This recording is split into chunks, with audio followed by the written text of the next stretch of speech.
Subject కి ఒక teacher ఉంటారు, అన్ని సబ్జెక్టులు నన్ను చదవమంటారు. ఇంత చిన్న బుర్రలో అన్ని ఎలా నింపాలి? Class work, home work, fair notes అంటారు. సబ్జెక్ట్ కి 3 బుక్స్ పెట్టి బ్యాగ్ నింపుతారు. ఇన్ఫాక్ట్ నా బరువు కన్నా నా బ్యాగ్ బరువే ఎక్కువ.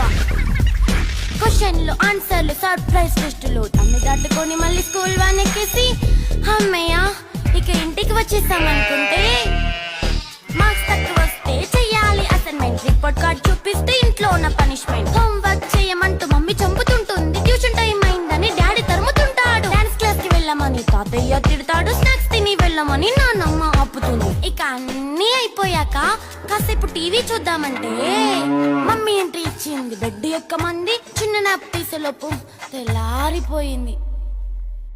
అయ్యో మళ్ళీ మొదలు ఈ స్కూల్ కష్టాలు.